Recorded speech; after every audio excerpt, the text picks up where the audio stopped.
네, 안녕하세요 드림 여러분. 여러분의 꿈을 응원하는 주식 드림 인사드립니다. 2021년 9월 17일 오늘 영상의 주제는 GDP와 GNI입니다. 과거 IMF 시기에 경험했던 기업 도산과 대규모 실업이 국민 개개인에게 얼마나 직접적인 영향을 미치는지 우리는 뼈저리게 체감했는데요. 그만큼 경제활동이 얼마나 활발하게 이루어지느냐에 따라 한 국가의 고용 규모와 국민 전체 소득 수준이 달라집니다. 이러한 이유로 국가 경제 활동을 측정하는 것은 매우 중요한데 대표적인 지표가 바로 국내 총생산과 국민 총소득입니다. 특히 국내 총생산은 재화와 서비스의 생산을 의미하기에 국민 전체의 고용 수준과 국민 총소득의 원천이 되겠죠. GDP의 정확한 정의는 5가지 항목으로 나누어 볼 수 있는데요. 이를 하나씩 구분해서 설명해 보자면 주어진 일정 기간 내에 생산된 재화와 서비스의 시장 가치를 측정하는데요. 보통 1년을 의미합니다. 참고로 한국은행에서는 분기별 및 연간 GDP 통계치를 발표하고 있죠. GDP는 한 국가 안에서 일어나는 생산 활동의 시장 가치를 측정하는 것인데 GDP의 D는 도메스틱의 약자로 자국 영토를 지칭하는 개념입니다. 따라서 우리나라 사람이 외국에서 생산한 것은 제외되는 반면 외국인이 우리나라에서 생산한 것은 GDP 산정의 대상이 되는 것이죠.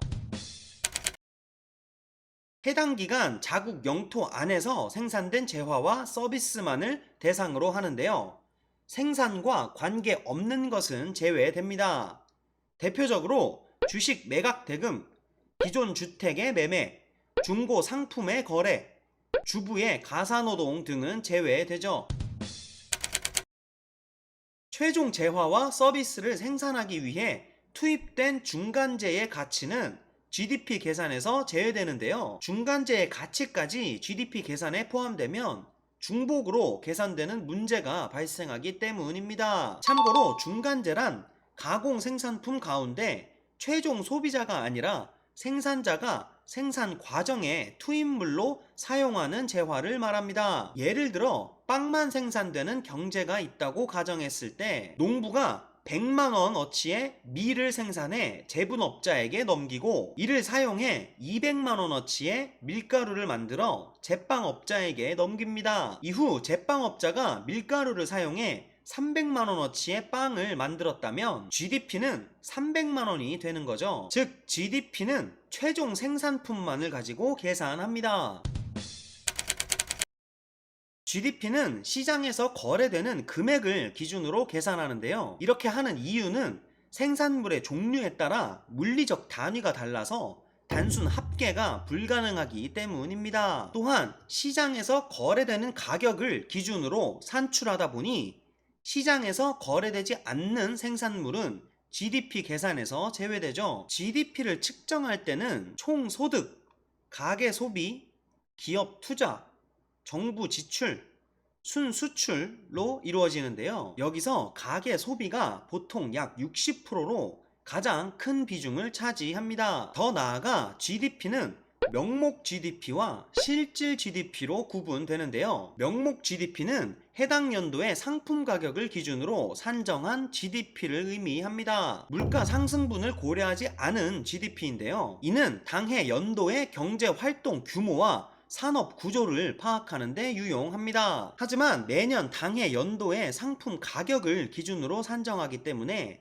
다른 해와 비교하여 경제가 실질적으로 얼마나 변동했는지를 살펴볼 때는 부적절하죠. 이를 보완해주는 개념이 실질 GDP입니다. 실질 GDP는 기준 연도의 가격으로 계산한 GDP를 의미하는데요. 생산량의 변화만을 나타낼 수 있어 연도별로 생산 활동의 증감을 파악하기에 적합합니다. 한 가지 더, 우리는 경제가 호황인지 불황인지를 알기 위해 잠재 GDP를 알아야 하는데요. 잠재 GDP는 보통 실업률 4%로 여기는 완전 고용 수준일 때 인플레이션을 발생시키지 않고 달성할 수 있는 최대 GDP를 의미합니다. 일반적으로 실질 GDP가 잠재 GDP보다 크면 호황이고 반대의 경우는 불황이라고 하는데요. 결국 추정치이기에 무조건 맞지는 않습니다. 이제 우리 드리미 분들도 뉴스를 시청할 때 실제 GDP와 잠재 GDP를 비교하면서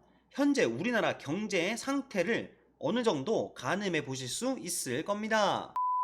다음은 국민 총소득인데요. 국민 총소득은 일정 기간 한 나라의 국민이 만들어낸 모든 최종 생산물로 벌어들인 소득을 의미합니다. 즉, 국민들의 실질적인 구매력을 나타내는 지표이기도 하죠. 경제활동 규모를 측정하는 이유 중에 하나는 국민이 얼마나 잘 살게 되었는지를 판단하기 위한 것인데, 이를 나타내어주는 지표가 소득이죠. 한 사람이 얼마만큼의 소득이냐는 얼마만큼 생산했느냐와 밀접히 연관되어 있겠죠. 이는 한 국가의 전체 경제도 마찬가지입니다. 즉, 국내 총생산만큼 벌고 있는 것이죠. 다만 현대 경제는 다른 나라와 교역도 활발히 하기에 국내 총생산뿐만 아니라 우리나라 국민이 해외에서 벌어들인 소득까지 포함해야 합니다. 따라서 국민 총소득을 이렇게 계산할 수 있겠죠. 자, 오늘 이렇게 GDP와 GNI에 대해 간략히 공부해 봤는데요. 이제 뉴스에서 자주 언급하는 1인당 국민소득, 잠재 경제 성장률 등 경제 용어가 나와도 전혀 당황스럽지 않겠죠? 오늘 영상을 보시고 조금이나마 유익한 시간 되셨다면 구독과 좋아요, 알림 설정까지 부탁드릴게요. 시청해주셔서 감사합니다. 드림 여러분, 잘 자요.